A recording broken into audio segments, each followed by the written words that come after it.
It's a beautiful day in New York, but it wasn't this weekend. Hurricane Irene passed through, and actually there's quite a little bit of cleanup. So I've got a personal skin in the game here. My house in Connecticut has been 5 days without electricity. So we were looking today at the Connecticut Light and Power, Chris Swan and I, who's written about M&A in the utility sector. And it's extraordinary how every time we write about a deal in this sector, there's always this discussion that the synergies won't be as great because customers are supposed to be getting something, and they've got to throw a bone to utility customers and whatnot so that regulators will approve the deal. But you and I were just talking, Connecticut Light and Power, which now has about a quarter of its customers without power for 5 days, is part of Northeast Utilities, and Northeast Utilities is trying to get approval from Massachusetts regulators next month or so to do this deal with NSTAR that you wrote about, $4.2 billion deal.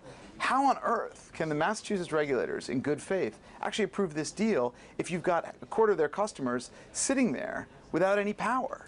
Yeah, I mean, I think for what was a rather modest storm, they've made a real meal out of this, that they've been shipping workers in from other parts of the company. Because they've had to cut costs. And, because they've been slashing and burning. Right. And so you could certainly say that this deal would be good for shareholders, but whether it's good for customers, I think that's going to be much, much harder to prove. And people forget how politicized this business is. I mean, basically you have regulatory authorities in each state, and those ultimately respond to the governor. The governor responds to politicians.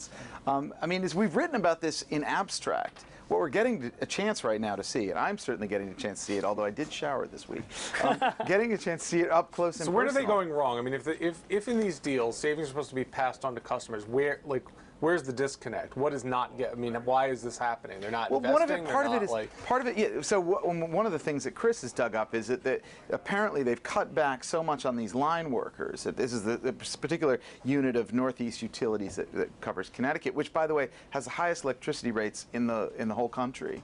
But they've cut these things back. I mean, you've had some number that showed that they've gone to 1.2 million customers from about 850,000 over the past 3 decades. But they've actually reduced the number of workers by about 40%. Well, that's Connecticut Light and Power. Right. But the situation, I think, has been much the same for lots of the utility companies. So as they've got bigger and bigger, it's been very good news for shareholders, but not quite such good news for customers. Because there's cost cutting, which obviously helps the shares, but then customers are getting screwed when. Well, what you don't really necessarily see, you see rates go up, but all of a sudden you have these I don't know what they call them. That's in the banking industry, the 25 standard deviation event, like a hurricane. Although actually we know hurricanes come. It should be part of normal risk management and planning. In the same way that on Wall Street you have those kinds of events. You have nor'easters there that would even if you it's not a hurricane. Yeah. So that you should be prepared, so that you know what you have the crews in place. You've got a plan to deal with it and restore power and that kind of thing. Well, but I mean, it's just going to be very difficult. America's electric infrastructure is pretty second rate. That even in New York you had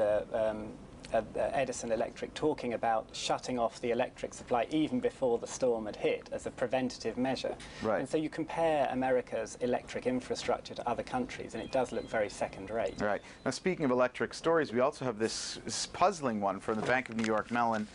They seem to have ousted Kelly is the CEO, without really giving a sort of clear explanation. No, they're citing the sort of the old chestnut of strategic differences between what Bob Kelly supposedly was wanted to do and what the board wanted. Sort of a sleepy institution, but Bob Kelly was one of the big CEOs in the room in September 2008. Took TARP money. The shares have underperformed the banking industry at large. And so it's a little bit curious, but the market seems to like it in a sort of unusual They're not freaked twist. out by Bob Kelly being fired. No, they're not. I mean, it sounds like Bob Kelly was surprised by the news. And yet the market, after an initial dip, the shares are actually up. So, it caught everyone by surprise. Well, maybe. I mean, if the stock is underperformed for quite some time, maybe even though there's a sort of certain amount of faith that he's one of the TARP original CEO type guys, the fact that he's and he was also in line to replace Ken Lewis. He was in line potentially to replace Ken Lewis when Bank of America got rid of him, and the other thing, they put in a guy who's been there for a long time. The CFO is they immediately named someone else. They had Who was the CFO that they named? Forgetting his name, but I mean, he's basically been there for a long time.